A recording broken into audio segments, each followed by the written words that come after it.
Hi friends, അസ്സലാമു അലൈക്കും.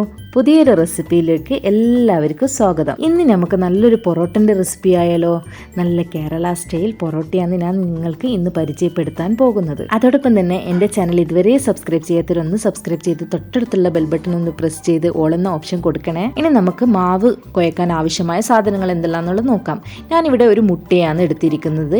ഒരു 3 കപ്പോളം മൈദപ്പൊടിയാണ് ഞാൻ യൂസ് ചെയ്യുന്നത്. അതുകൊണ്ട് ഒരു മുട്ട മതി. പിന്നെ 1 ടേബിൾ സ്പൂണോളം പഞ്ചസാരയും ആവശ്യത്തിന് ഉപ്പും 1/2 കപ്പ് പാലും ഓപ്ഷനിലാണ്. പാലിട്ട് കഴിഞ്ഞാൽ നല്ലൊരു സോഫ്റ്റ് കിട്ടും. അതുകൊണ്ടാണ് ഞാനിവിടെ പാല് തന്നെ യൂസ് ചെയ്യുന്നത്. ഇനി 3 കപ്പ് മൈദപ്പൊടിയാണ് ഞാനിവിടെ യൂസ് ചെയ്യുന്നത്. ഇനി ഇതെല്ലാം കൂടി നമുക്ക് നന്നായിട്ട് കുഴച്ചെടുക്കണം. ശ്രദ്ധിക്കണം, നന്നായിട്ട് സോഫ്റ്റായിട്ട് വേണം നമ്മൾ കുഴച്ചെടുക്കാൻ വേണ്ടിയിട്ട്. അധികം ടൈറ്റായി പോകാൻ പാടില്ല. നല്ല ഒരൊത്തൊരു ലൂസിൽ തന്നെ നമുക്കിത് എല്ലാം കൂടിയിട്ട് കുഴച്ചെടുക്കാം. 1/2 കപ്പ് പാലാണ് ഞാനിവിടെ കുഴക്കാൻ വേണ്ടി യൂസ് ചെയ്തത്. അത് പോരാ, അതുകൊണ്ട് തന്നെ ബാക്കി വരുന്നത് ഞാൻ വെള്ളമാണ് യൂസ് ചെയ്യുന്നത്. അതുപോലെ തന്നെ 1 ടേബിൾ സ്പൂണ് സൺഫ്ലവർ ഓയിലും കൂടി ഞാൻ ഒഴിച്ച് കൊടുക്കുന്നുണ്ട്. എന്നിട്ട് നമുക്ക് ഇതേപോലെ കുഴച്ചെടുത്ത് അതിൻ്റെ മുകളിലേക്ക് കുറച്ച് എണ്ണ തടവി കൊടുത്ത് അതിൻ്റെ മുകളിലേക്ക് നമുക്ക് നനഞ്ഞ തുണി വെച്ച് കൊടുക്കാം. ഒരു 4 മണിക്കൂറെങ്കിലും ഇത് നമുക്ക് റെസ്റ്റിന് വെക്കണം. നമ്മളെ മാവൊക്കെ ഇവിടെ റെഡി ആയിട്ടുണ്ട്.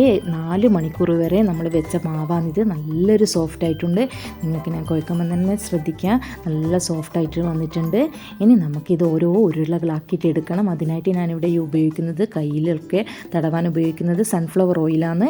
അപ്പോൾ നമുക്ക് ഓരോരോ ഉരുളകളാക്കിയിട്ട് ഇങ്ങനെ ബോൾ രൂപത്തിലാക്കിയിട്ട് വെക്കാം. സൺഫ്ലവർ ഓയിൽ തന്നെ ഇവിടെ യൂസ് ചെയ്യണം. വെളിച്ചെണ്ണ ആയിപ്പോവേണ്ട. ഇതിലാണ് ഇതിൻ്റെ ടേസ്റ്റ് ഉണ്ടാകാൻ. ഇവിടെ ഞാൻ ചെറിയ പൊറോട്ടയാണ് ഉണ്ടാക്കാൻ ഉദ്ദേശിക്കുന്നത്. അതുകൊണ്ട് എനിക്ക് ചെറിയൊരു ബോൾസ് രൂപത്തിൽ എടുത്താൽ മതി.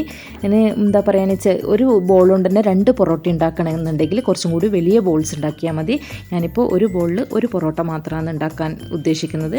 അതുകൊണ്ട് ഇതാ എൻ്റെ ബോളൊക്കെ ഇവിടെ റെഡി ആയിട്ടുണ്ട്. ഇനി നമുക്ക് ഓരോ ബോൾ എടുത്ത് ഇങ്ങനെ കൗണ്ടർ ടോപ്പിലിട്ട് നമുക്ക് നന്നായിട്ട് കൈകൊണ്ട് പരത്തി അതിന് ശേഷം നന്നായിട്ട് ഇത് വീശിയെടുക്കാം.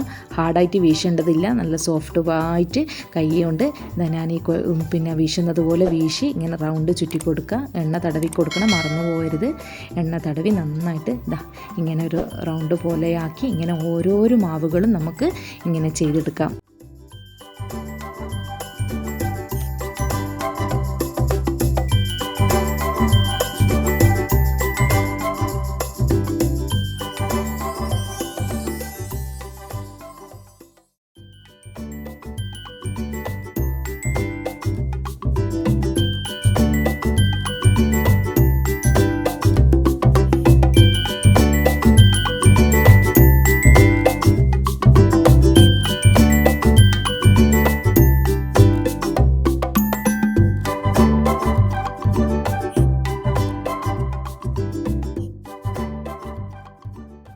അങ്ങനെ നമ്മളിതാ പൊറോട്ടൻ്റെ മാവൊക്കെ റെഡി ആയിട്ടുണ്ട്.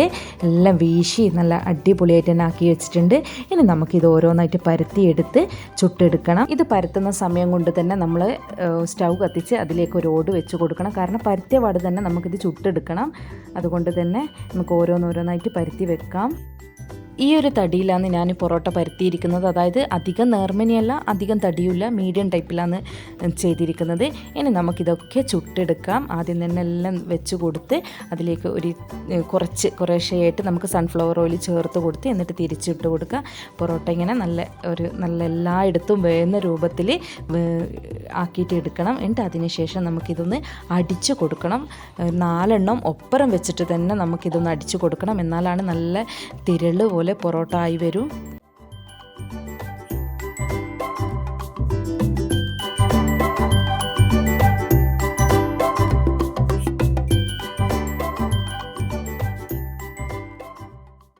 അങ്ങനെ നമ്മുടെ പൊറോട്ടയ്ക്ക് ഇവിടെ റെഡി ആയിട്ടുണ്ട്. നല്ല അടിപൊളി പൊറോട്ടയാണ്. ഇനി നമ്മൾ 2 കൈയും കൂടി വെച്ചിട്ട് അതൊന്നിങ്ങനെ അടിച്ചെടുക്കണം. ഒരു 3-4 അടി കൊടുക്കുമ്പോൾ തന്നെ അതിങ്ങനെ നല്ല തിരള് പോലെ. കാരണം 4 എണ്ണം അട്ടിക്ക് വെച്ചിട്ടാണ് നമ്മൾ അടിക്കുന്നത്. ഒരെണ്ണം വെച്ചിട്ട് അടിച്ച് കഴിഞ്ഞാൽ ഇത്ര പെർഫെക്റ്റ് കിട്ടില്ല.